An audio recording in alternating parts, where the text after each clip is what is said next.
Thank you for waiting, Nomura-san. Oh, sorry.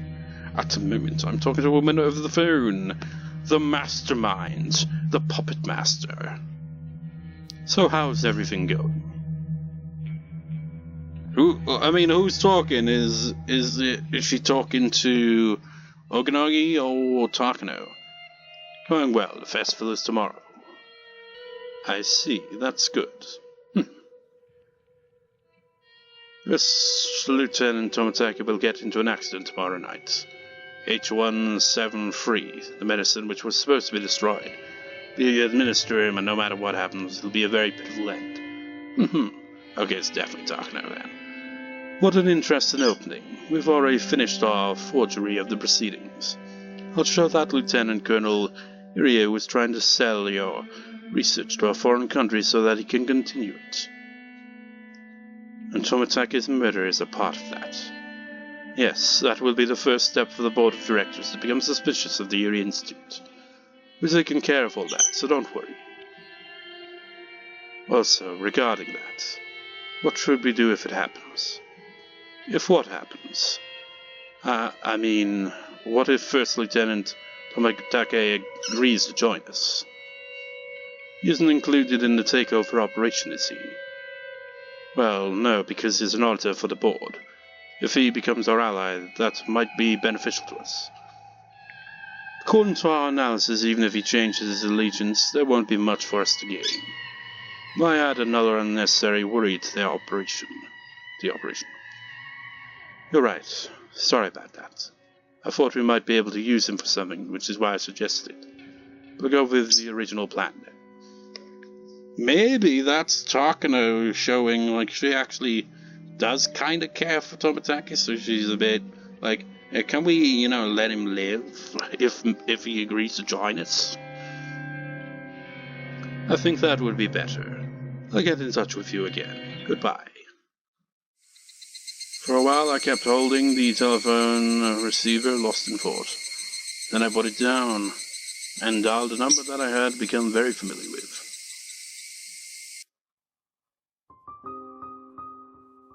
Hello, Okanima Hotel, Economy Hotel, Okanima, how may I assist you?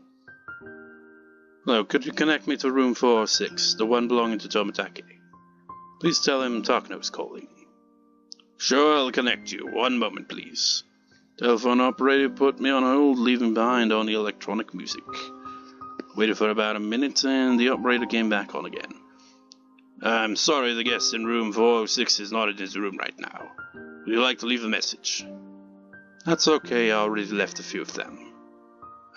Do you know when he left the hotel? Do you know when he'll be back? Oh, I'm sorry, I can't answer that. I see. I'll call again. I put down the phone before the operator finished speaking. This is the third time I've tried calling him. I left a message telling him to call me back, but he hasn't. Why? Is he out taking photographs by himself? Or is he waiting for me behind the shrine where we usually meet? It's interesting, it's like... We know that Takano is completely fucked up, but she's being manipulated. But even without that, she was always kind of fucked up a bit. Not surprised, really, given her backstory. But it's kind of interesting seeing she isn't completely heartless. She does have to care about some people at the very least. Who would think I would actually come all the way here expecting him to be waiting for me? I'm even surprised myself. People are in the middle of setting up tomorrow's festival. Tents are being put up for food stalls and preparations for various events are taking place. It's almost too noisy for me. What with people shouting as they work, plus the noise from the batteries for the stalls.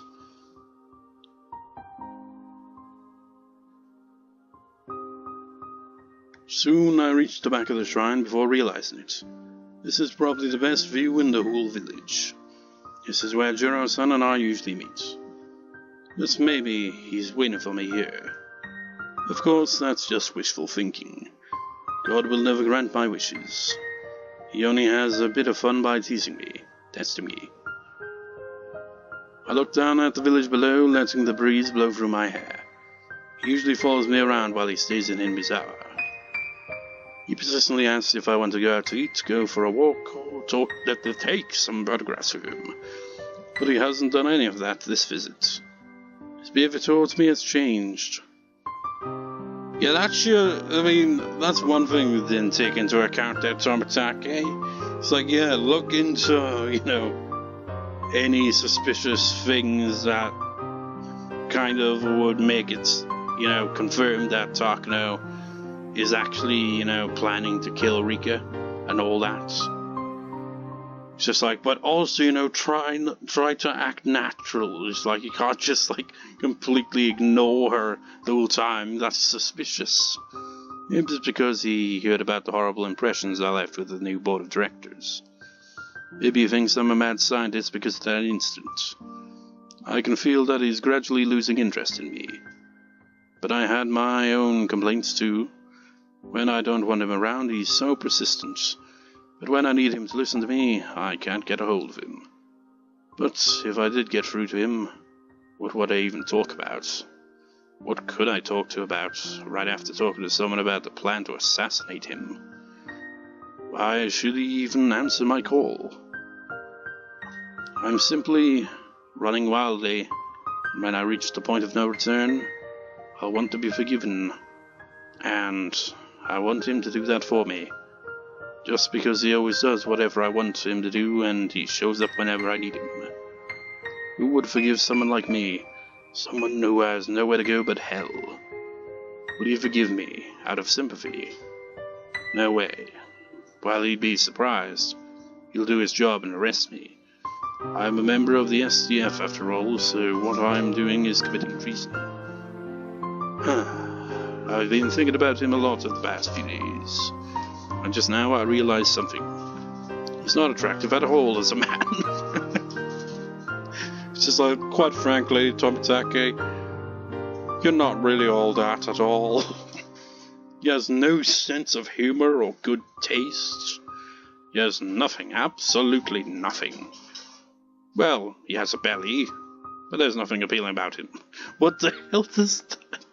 Well, he has a belly, what the hell does that? What? He doesn't care about my schedule, he's persistent, and when I treat him nicely because I'm in a good mood, he becomes even more persistent. There really is absolutely nothing good about him. Despite his age, he tells me things like how the last time he held a woman's hand was when he did folk dancing at some summer camp. Furthermore, he says those things to make me laugh. He's hopeless. But more than anything, I can't stand when he completely ignores my feelings. I want to be alone sometimes, I don't want to do anything sometimes, and he drags me out completely ignoring how I feel. That's why even when I'm exhausted or I don't feel like doing anything, I end up going with him, which makes me laugh. Oh, it's thought that just wore me out yet. What? It's thought that just wore me out, yeah. I want him to drag me around, I'll probably never feel this way again, and yet he's not here. But I really believe I don't want to spend time with him. Maybe I've just grown used to his abundant affection. When he took me out on a day I didn't want to do anything, I was in a bad mood at first. After a while, I started to feel better and found myself having a lot of fun.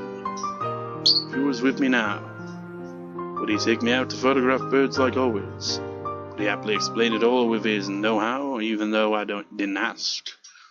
That'd be very boring and troublesome. That's what I honestly want right now. Do I see my grandpa in him? I loved my grandpa. He gave me a purpose to live. I needed him. I loved Uncle Koizumi. He helped me with my dream. I needed him. After both of them died, maybe I just sought their aspects in him. Am I starving for a protector? Maybe I'm so traumatized by my parents' accident that I need to have someone nearby to watch over me all the time. Maybe I'm still immature. And that's one thing you don't really think about is her parents died and she went to the orphanage from freaking hell because my god, that was a terrible place.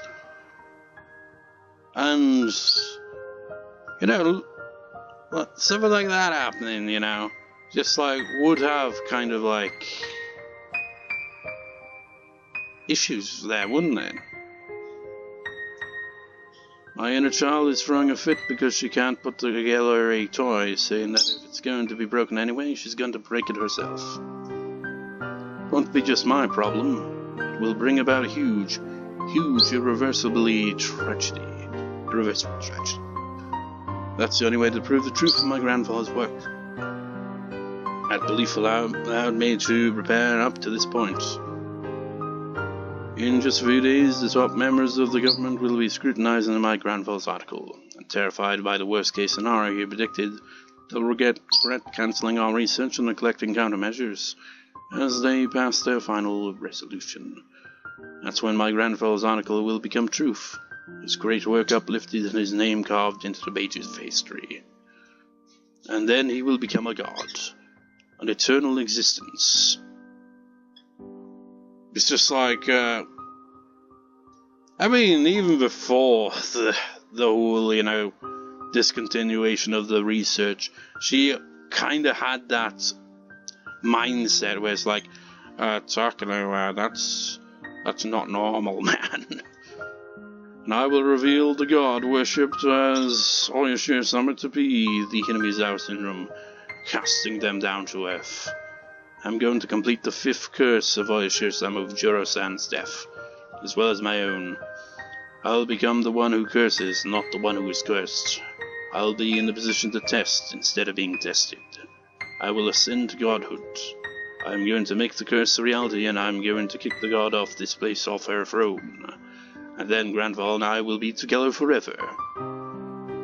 And you don't see anything wrong with that line of thinking, do you, Takano? Gods don't get tested, fate doesn't test gods. Their grief will separate us. I will be with my grandpa forever. After that, we're going to work on our research together in that study, filled with the smell of formalin. Would there be any point? How would that even, whatever. A scene from happier days. Grandpa's at his desk writing down something. I'm in a good mood, lying on my stomach on the carpet right behind him. I flap my legs and humming a tune. I help him with his research by organizing his books as if I were playing with blocks. To return to those times is my only wish. Of course, if I could go back that far, I'd want my parents to be alive too.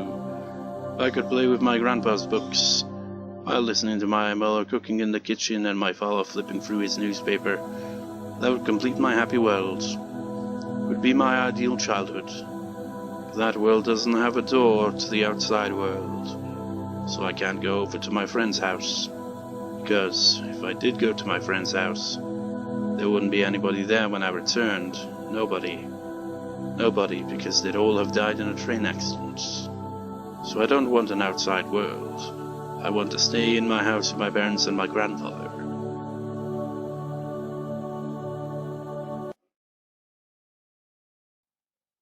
I am a doctor after all. I can analyze myself. I know that what I'm missing for is proof of my immaturity. But if I know that much, then why do I still long for a parental figure in Juro-san? Even as I plan an operation which includes his death, I'm still trying to hang on to him. If I'm going to betray people so I can become a god, then I should remain a villain until my final moments. But if I'd rather be a lone little girl, then I should remain modest and humble until my final moments. Either way, if it's my way of life, nobody can criticize me for it. Because if I believe it is right, then all I can do is go on without listening to such criticisms. Just like, stick your fingers in your ears like, nah, not listening, no. But I still can't decide, so I want somebody to criticize me.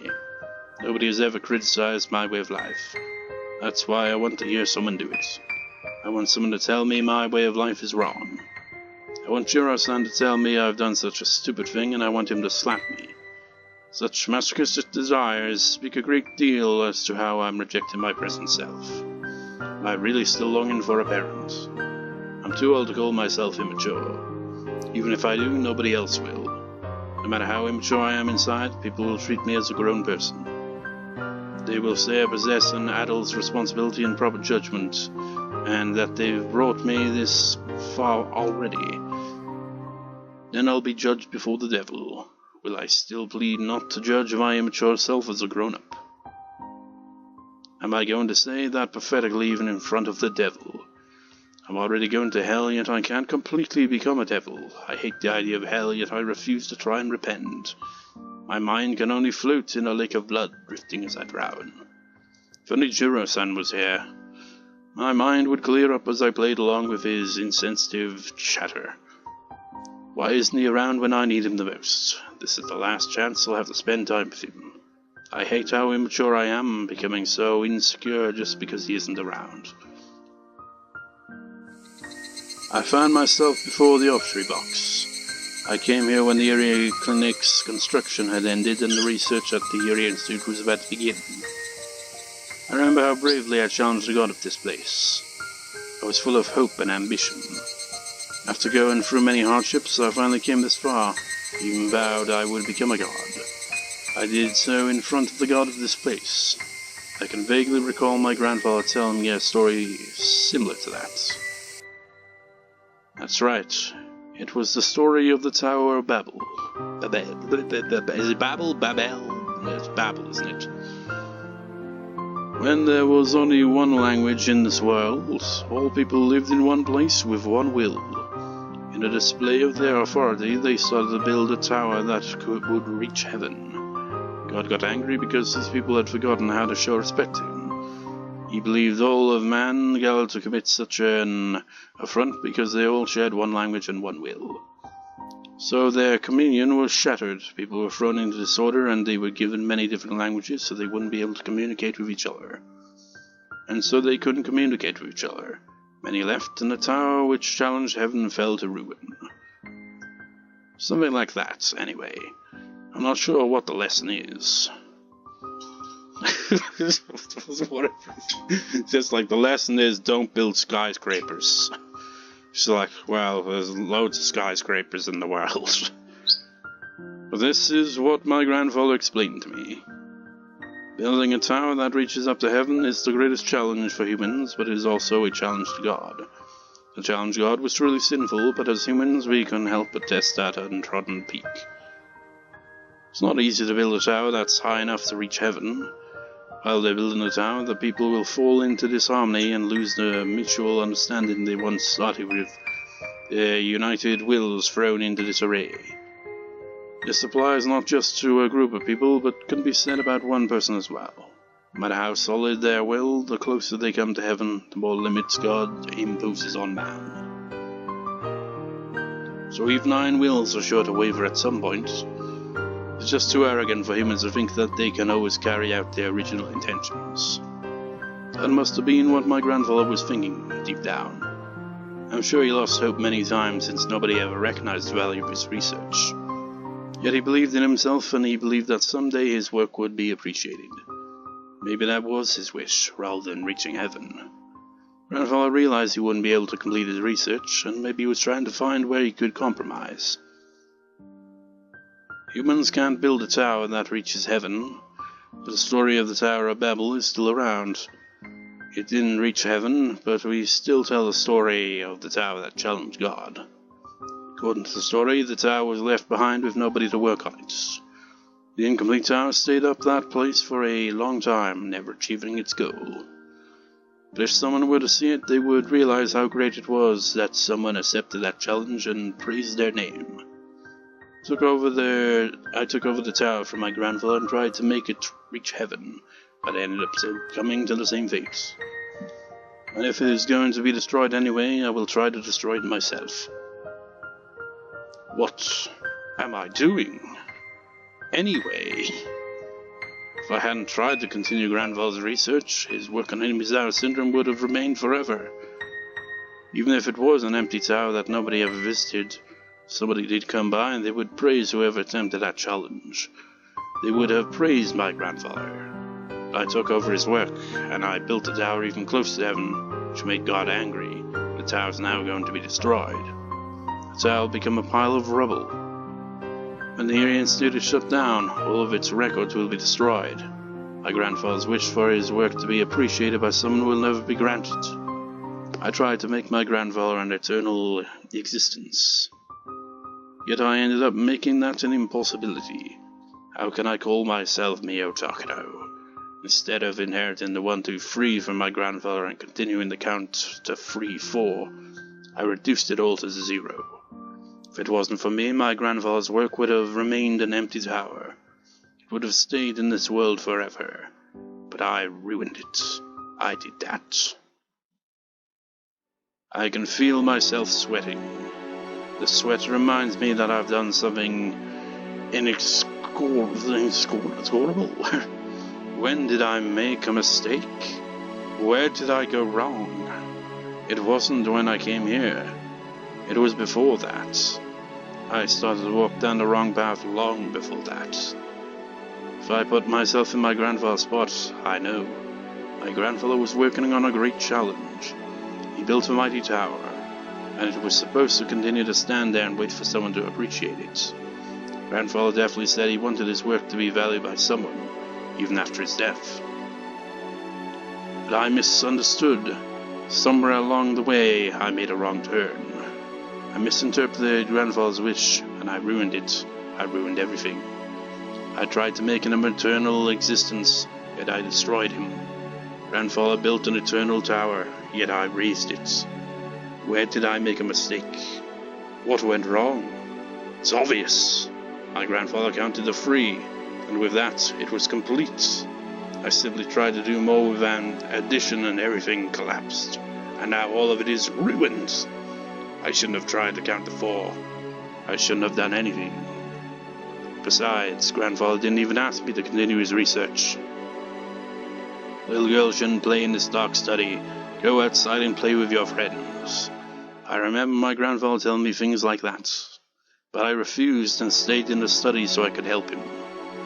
And eventually he stopped telling me to play outside and just enjoyed having my company while he worked. But when we first met, he used to say things like that. Then, what? Living with Grandpa was the first mistake I made. Then what? When I escaped the orphanage, I shouldn't have called Grandpa. I shouldn't have found a 10-yen coin. I shouldn't have asked Grandpa to help me. Ah, now I remember. I know where I belong. Bang, bang, bang, bang. A noise of something metal striking something else is getting closer. It's getting closer and closer. I'm not allowed to fall asleep. Ah, I wasn't asleep. I just had my eyes closed. That's all. Sorry. Tamio! I'm sorry. I won't do it again. I'm sorry. Oh. God damn it. Bang. Bang. Bang. Bang. Don't kick. I'm afraid of the metal sounds. Please don't kick it. I'm not being kicked, but the noise is kicking me, so please don't kick. Please don't kick the metal vents, please. My body is getting cracked. I think my body is getting cracked. All the dirty, itchy, and painful things soak into those cracks, and the filth and prickling feels horrible. Soaking into my chest, gathering together. I desperately try to resist so that it won't touch my heart. But the dirtiness and itching draw together more and more. My whole chest is soaked, and soon enough my face will be swallowed. Even drowning in this dirtiness and itching, I tried desperately to hold my breath so that at least my heart wouldn't be soaked with it. Damn it! Bang, bang. Triple X. Bang, bang, bang. I mean, if it's I'm guessing that this is her, having, flashback to that time when she was brought back to the orphanage and saw her friends pretty much getting beaten to death, or at least, near death. And then, whatever the hell they did to her, But it's just weird how most of it's just kind of just like censored, really, with just damage, and that's it. I guess it makes it more horrifying because it's just like it leaves it more to your imagination. What the hell did they do as like punishment? I can't hold my breath any longer. I drown in an ocean of muck, and yet as I'm taking on the muck, my heart desperately struggles not to be tainted by it, to rise above it until my heart too sinks into the sea of grime. Only creatures that have lived on land will gasp and suffer the pain of drowning as they long to return to dry land. Creatures that have always lived in the ocean never drown. Grandpa won't come help me. That is the best thing for me and him both. I am... You are what? It's like... What are you meant to take away from that? How, honestly, is it the same in Japanese? And then it ends up being like, no. Okay, it is, more or less. You are... Asterisk. Asterisk. I can't even pronounce it. But you get the idea. That's what you are. You are this symbol. Multiple times.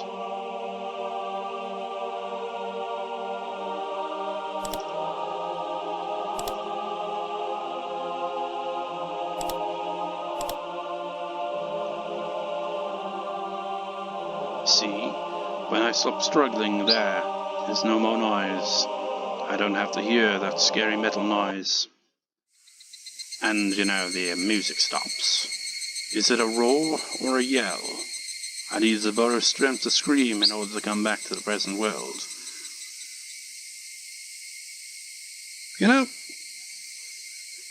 When you think about it, this probably doesn't play out like this for her in the other worlds, because, she'd be with Tomitake right now where she's like, when she went to talk to him and hang out and all that.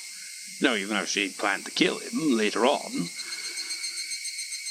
But since he's not here this time, it's kind of left her alone to kind of ponder just what the hell she's even doing. My body is all sweaty. It feels dirty, itchy, and painful. It reminds me of that day. I can feel welts coming on as the sweat crawls down my skin. No, it's just a delusion. Can't be itchy, because all of that is all long over. I take a bath every day. I scrub my body until it turns raw and red. What? Could she actually be suffering from Hinamizawa syndrome herself there? That kind of sounds like one of the, symptoms.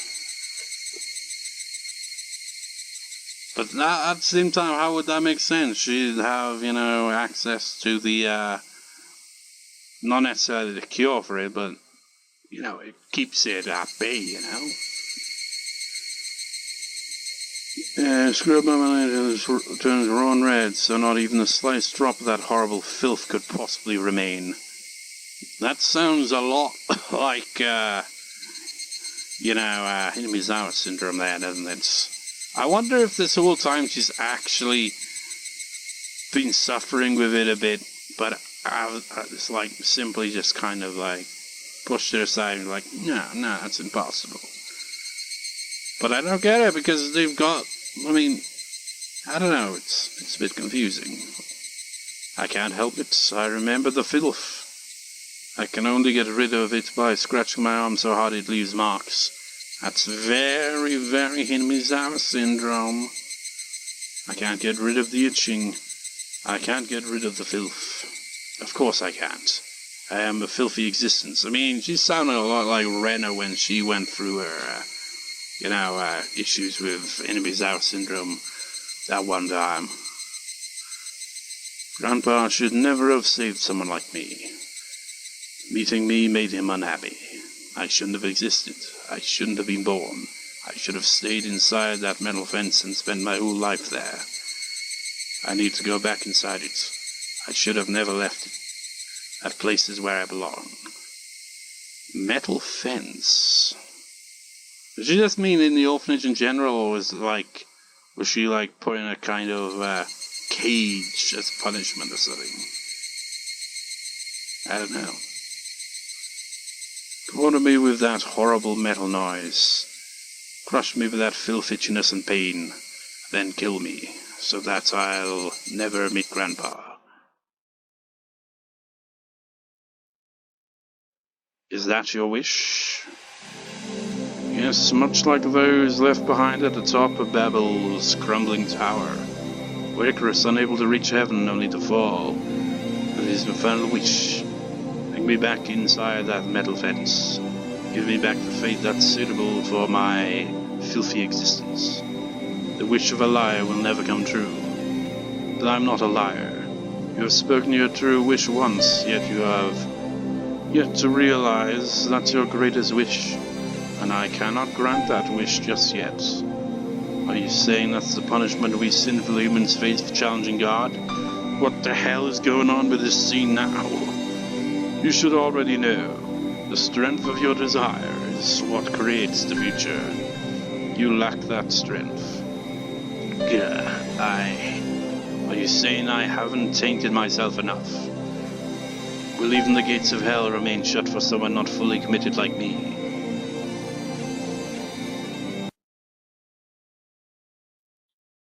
And?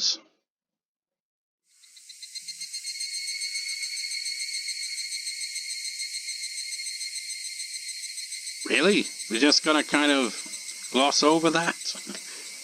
That seemed like a pretty weird scene, didn't it? I think I know, definitely it was Takano who was, responding to someone or something, and I think I know, kind of, have an idea what that is all about, but that'll, happen, that'll come into play later on. I won't say anything else about that.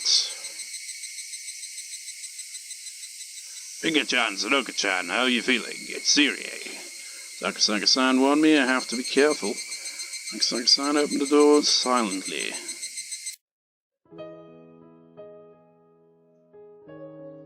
How you doing? It's bustling outside, huh? Yeah, everyone is busy getting ready for tomorrow's festival. I brought some shaved ice for you, courtesy of the refreshment stand committee.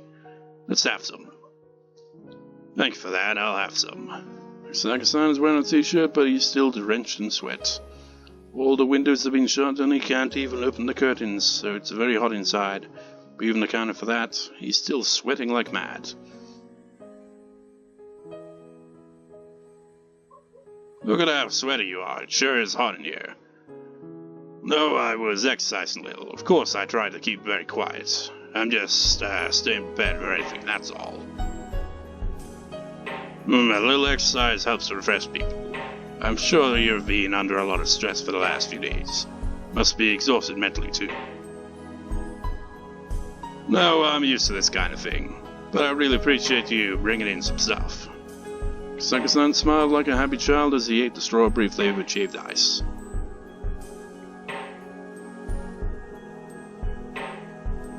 So has there been anything yet? Have you heard from Tomitake-san?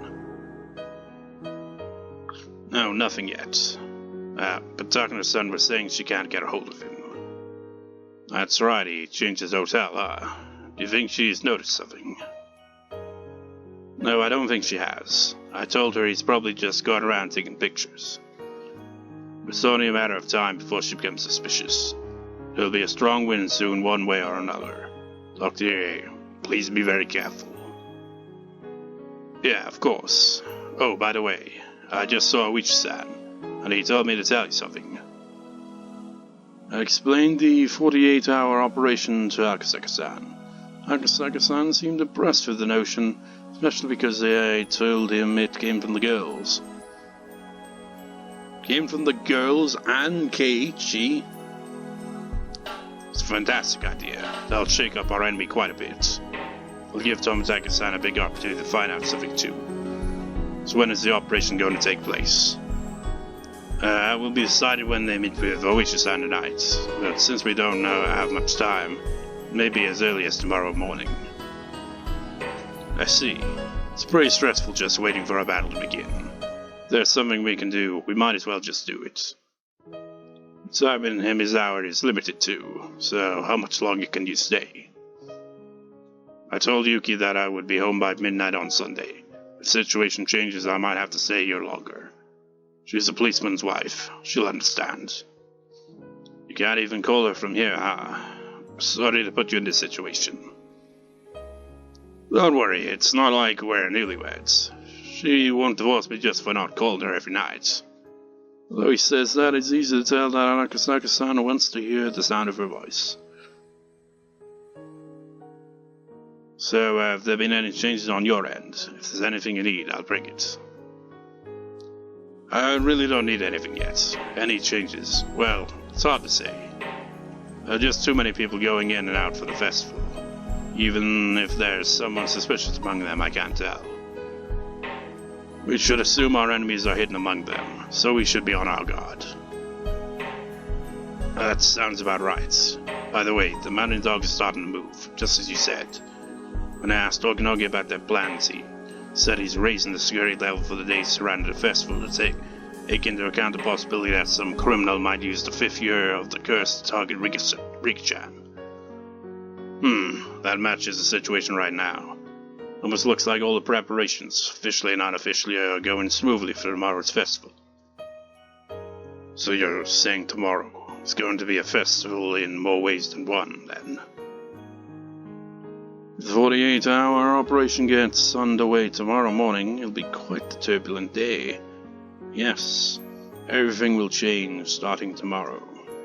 June 19th, 1983.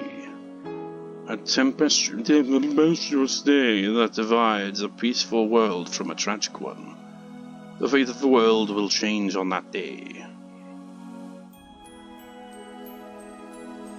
I finished my secret meeting with Akasaka-san and left while calling up the second floor window pretending to address the girls. When some villagers saw me do that, they asked how they were doing. They asked me about both girls, which made me very happy. Gloria-san said yesterday has already spread among the villagers. In other words, the curse of Ashura-sama may have already lifted, even before tomorrow's festival. If nothing happens tomorrow, then this village is finally free from the curse and the ghost of the dam conflict. As we prepare for the upcoming battle, I realize the extent of the responsibility we've taken on. At the same time, that gives me strength. After greeting officials under the main tent, I ran into Takano-san as I headed back to the clinic. It's unusual for her to be here alone. She's still lost in her thoughts.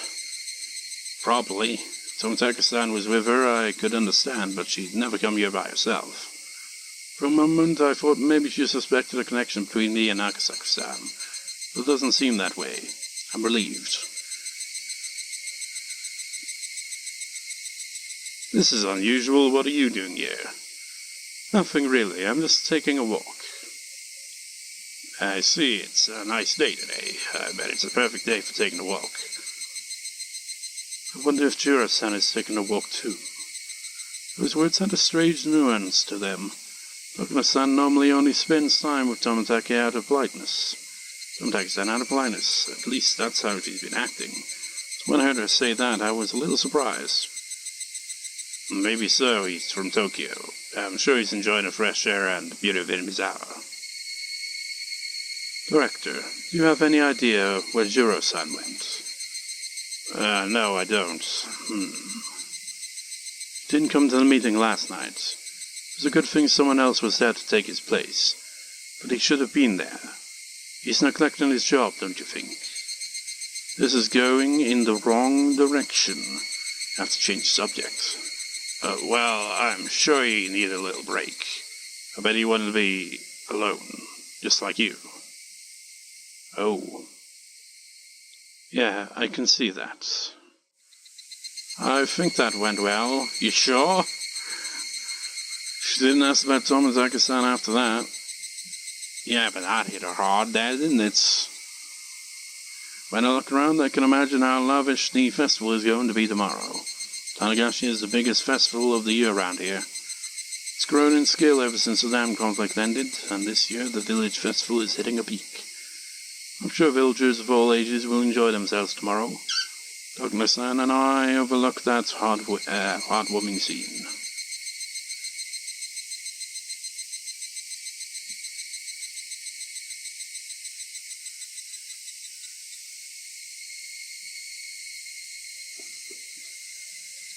I can't tell which one's speaking first. I'll just assume Miri is the top one. Tomorrow looks like it's going to be a lot of fun. Yeah, it will be fun. The conversation was very ironic. We both meant something different as we spoke. I can hardly wait for the festival to start. Yeah, a fun festival is about to begin. I noticed an indescribably bitter smile on her face. I hope it'll be a nice day tomorrow. After all these preparations, it'll be a shame if it rains. They worked so hard to prepare for this grand festival. Little rain won't stop them.